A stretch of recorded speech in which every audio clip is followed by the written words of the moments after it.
Ano height mo, Kaloy? Ano height mo? 5'7". 5'7"? Wow!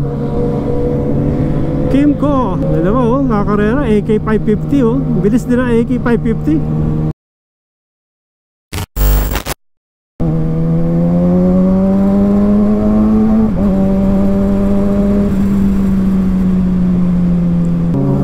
Yun oh, Kaloyski oh.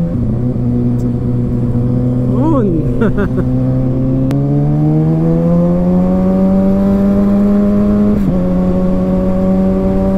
Okay, tingnan natin yung seat height nito. Pa-video tayo kaya ano.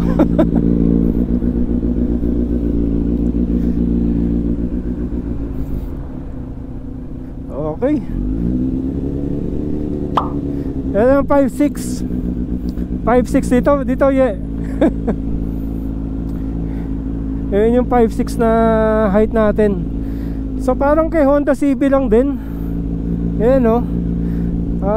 Sakto lang. Okay, mas relax tong position na tong ano, C9. Rev bomb. Ganda. Ingay lang eh no. Okay. Testing.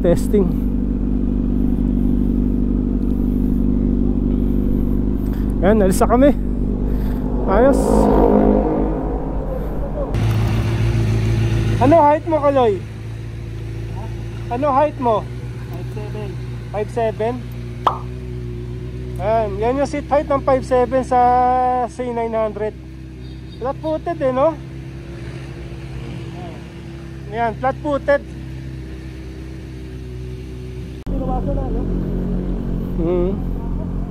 Ayan no? Testing.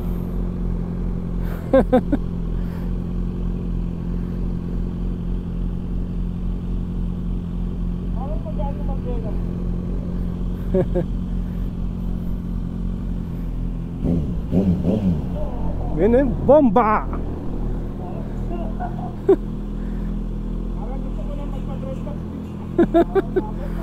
Oh, ano? Budol. Balik ka na dun sa ano mo, tanggal mo na yung bread box.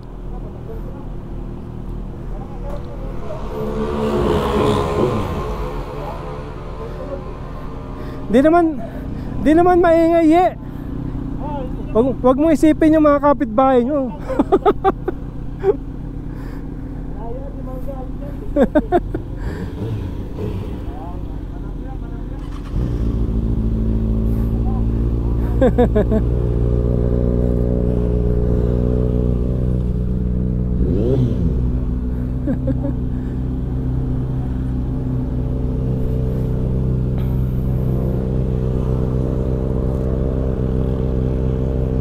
Ayan, alis na kami.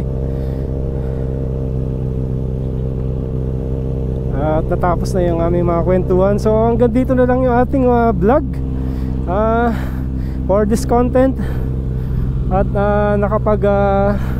na-picture natin yung C900 at na-test yung seat height.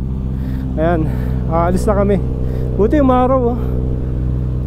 Kanina bigla kami napapack up eh, dahil kala namin ulan eh.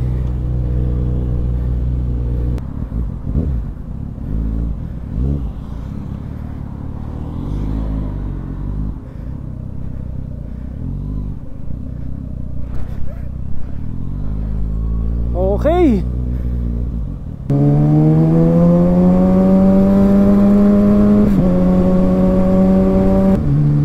Nawala na sila. Nawala na sila. Okay, hanggang dito na lang yung ating vlog. Again, thank you for watching. Wow, Kimco.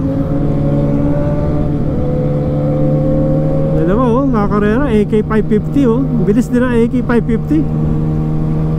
Okay, bigla tayo na putol. Magpapaalam na sana tayo. Hanggang dito na lang yung ating vlog. Again, thank you for watching. Bye bye mga ka-JTech. See you again in my next vlog.